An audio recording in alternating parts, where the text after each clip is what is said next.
Zorb311 put a comment to me, or really a question really, in the video Half-Blood, asking about the experience of hafu, children who are half Japanese and half foreign blood, and what it's like for those kids to grow up in Japan. So I'm going to try to address that question right now. First I have to preface that with a disclaimer regarding my limited information and resources. I have a lot of experience with regard to this with my own daughter, Emily. I have a limited experience with any kids above the age of 10, which is Emily's age, and no professional or scholarly experience at all, so take what I say with a grain of salt. So let me go ahead and throw it out to you. Basically, in a nutshell, it all comes down to being a minority. We're all familiar with minorities in our own cultures, whether it be for race or religion or whatever the case may be. But hafu as a class are basically a minority in Japan. They're very, what I would call a micro-minority. They are an ultra-small minority in terms of the relation to the overall population. But what makes hafu a very unique type of minority is their isolation.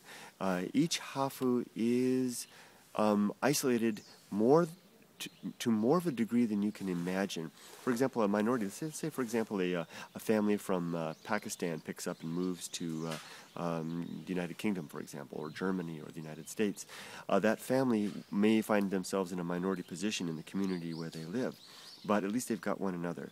And they're more than likely they're going to be moving to an area where they have some connection with other Pakistanis and may have some connection there. At least if they're a minority, at least they're a minority within a small community of their own. Hafu, for the most part, have no such luxury. Typically, they have no extended connection outside their community. They may be the only hafu in their school.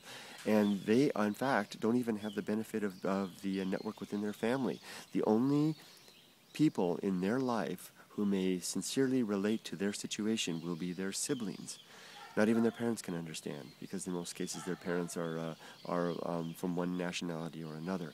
So hafu are a micro minority to the extent of being very few numbers in Japan relative to the overall population, and they're a micro minority within their own community and household. My daughter Emily is an example of that. So what kind of impact does this have? And by the way, the word hafu, I didn't properly define that. Hafu is the word that the Japanese use to describe but are half-bloods, basically. Children who are half Japanese and half foreigner. And a lot of us who are foreigners here who have children like this, we don't like that term so much. Hafu doesn't sit well with us. It doesn't bother me so much, but I've heard people using the term double sometimes to indicate kids like that. They have instead of hafu, they have double blood. So let's get back on point. How does being hafu impact a child growing up in Japan? Well, I'll speak now from my own daughter's experience. From an early age, Emily didn't really notice it up until about until about kindergarten. About the second year, kindergarten's 3 years here. About the second year in kindergarten was when she started to notice that she was different from the other kids in terms of her daddy being a foreigner, that people would identify that and place emphasis on that. And although it didn't faze her too much at that time, still she began to notice it. At that time, she would readily play with me outside with the other kids, and she would even engage in English conversation with me at that time. Oh, good, we got a leaf blower. Let's take a walk, shall we? Let's take a walk as we try to get away from this leaf blower. Funny, because I made a video some time back on my other LylesBrother channel about no leaf blowers in Japan. Here amongst this beautiful Shinto shrine, one fires up. So it wasn't until about the second year of kindergarten that Emily began to identify herself as being different from the other kids, namely through me and her association with being my kid. That very gradually, and I mean very gradually, developed into a concern that manifests itself in not wanting to, let's take a walk around the community, shall we? Let's leave the shrine. It's amazing to think that you have to leave a shrine to find peace. That's profound. That's deep. Well, so Emily slowly began to not want to talk to me in public. And and she's never demonstrated any lack of interest in being seen with me. I'm a fun guy, and kids like to play with me, so Emily likes to have me around and we play with the kids, but by gosh, she's not going to talk to me in English in front of the kids. She'll speak to me in Japanese, and some of you may have seen that. Look at this lovely tableau right here. Some of you may have seen that in my videos. If you see Emily in the public with me, she'll be speaking Japanese and I'll be speaking English, and that's the way it basically works. So let's get on to the point of how does it affect her in the overall scheme of things in her life. Well, Emily basically is an outsider like me. Even though she's lived in Japan since she was 3 years old, she speaks Japanese fluently at a 10-year-old level. She reads and writes just like fluently as well, and she is, for all intents and purposes, her mind is integrated into the Japanese culture. I've done my job, my best, to try and help her to come along in understanding American culture, but there's a losing battle in terms of who's going to win. Japan's going to win. I'll do my best. So, given that, she is Japanese, she is a Japanese national, she has a Japanese mind, she speaks the Japanese language, she reads and writes the Japanese language, she identifies herself as Japanese, she has Japanese humor, Japanese sarcasm, Japanese wit. She is Japanese, but she isn't. Unlike me, I'm a foreigner, and I understand that and I accept that as part of my life and my role here in Japan. I mentioned that in previous videos. Emily doesn't get that luxury. Look at this empty house. Emily doesn't get that luxury. Even though she is one of the club, by action, education, and behavior, she will never be one of the club simply by blood.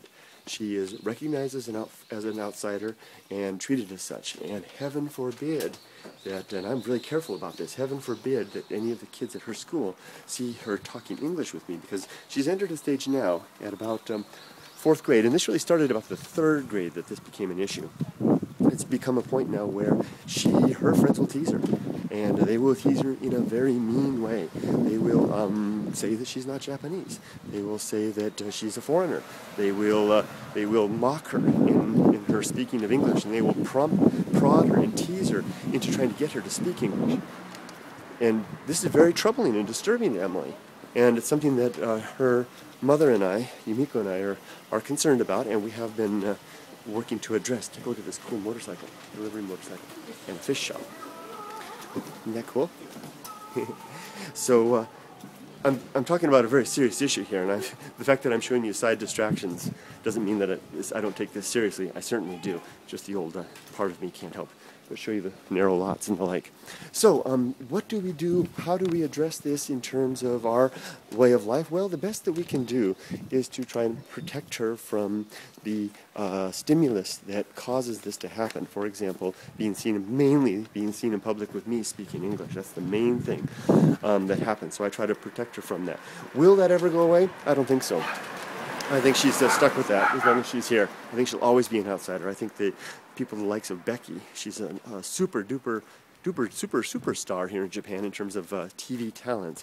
Somebody like the Becky will never get away from that, even though she's integrated in a success in every way. One more point about this. This aversion to being identified as a foreigner seems to only exist with the true halves. And what I mean by a true half is those who are truly a half-blood, like my daughter. I know 2 children in particular, who are fluent in English, but are not half-blood. They are Japanese. The one kid in particular, he basically has an aunt who lives in the United States. And ever since he was real small, his aunt, he would go to spend a month in the United States with his aunt. And as a result, he speaks English fluently. I mean, he speaks it better than Emily. And he's got all the idioms down and all the accent and everything. And he has well, let me go on before I say that. There's another boy whose family is very interesting. They only speak their Japanese, but they only speak English in the household. And he and his sister speak English very well, not fluently, about not quite as good as my daughter, but pretty good. Now, these 2 kids are interesting. They are full-blooded Japanese. Emily, you can't get her to speak English in a classroom at school. I mean, I just can't imagine her doing that.